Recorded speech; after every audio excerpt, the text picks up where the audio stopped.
Everybody gets one of those phone calls. And I got one the last week of August. My wife and I, for the last almost 2 years now, really been feeling like God was calling us to do foster care. We have some friends of ours that are really close to us that have been doing that, and we felt like God was laying that on our hearts, so we went through the classes and got the licensing and all that good stuff, and then we got our first placement. And he was a little 3-month-old little boy. And my wife and I, we don't have children of our own.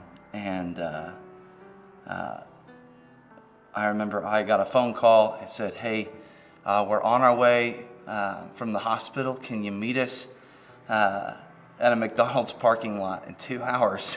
And I went from not being a dad to being a dad in pretty quick. I didn't have 9 months to get ready. I remember the first couple of days were pretty rough because I didn't know how to love him. When you take in a placement, there's no game plan. I mean, obviously the goal is reunification, but you don't know how long they're going to be there. They could be there for 3 days or 3 weeks or 3 years or for the rest of your life. And you can't hold back. This child's been through so much. And the last thing you want to do is deprive them of anything they've already been deprived of. You have to just open up your heart and love them entirely. We had him for 3 months, and then I got that phone call. And you were there that day. Yeah. And we were in meetings, and I dropped everything I was doing, and I went and told my parents, and I found my wife, and she had a bit of a cry, and I had a bit of a cry, and then the next day they came, and I wasn't a daddy anymore. And I don't get to have any of that contact. It's like he died. It's, you know, because once that switch flips in you as a parent, you can't turn it off, and you just love entirely. And then you lose entirely. So that, I kind of had to stay pretty tough. It was not easy on my wife. And that Friday I drove down to Nashville to meet up with Chuck, and we were gonna work on some songs for the new record. And that morning I had sent my wife Psalm chapter 30, verses 11 and 12, that you've turned my mourning into dancing, my sadness into joy.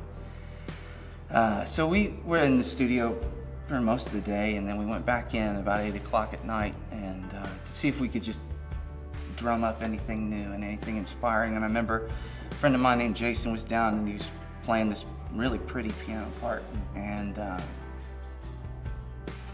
I just started singing that line, you've turned my mourning into dancing. And Chuck really was moving and guiding that song into something that could be, for me, ended up being this really redemptive thing. God used you and used this song, used this experience to turn what I thought was this awful thing into something so beautiful. Every songwriter hopes that you connect to your audience, you know, that you connect to people. And writing worship songs is even better because you hope that you get the chance to connect people to the heart of God. And although this story for us represents loss in some ways, for you it might mean something entirely different. You know, it could be something you're going through in life. It could be where you are in your season, your spiritual journey. Maybe you're doubting God's existence overall, or you just feel broken. I know I do.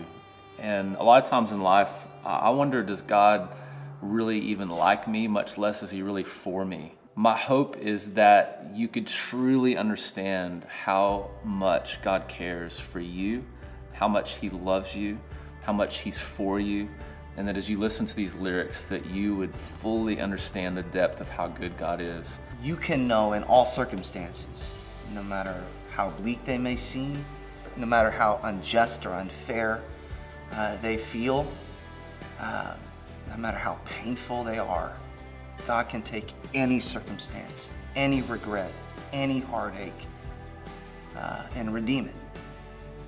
He can do that in your life, and He's done it in mine, and this song for me is a testimony of that. So when you sing it, know that in your heart of hearts, that God can do anything because He has overcome the world.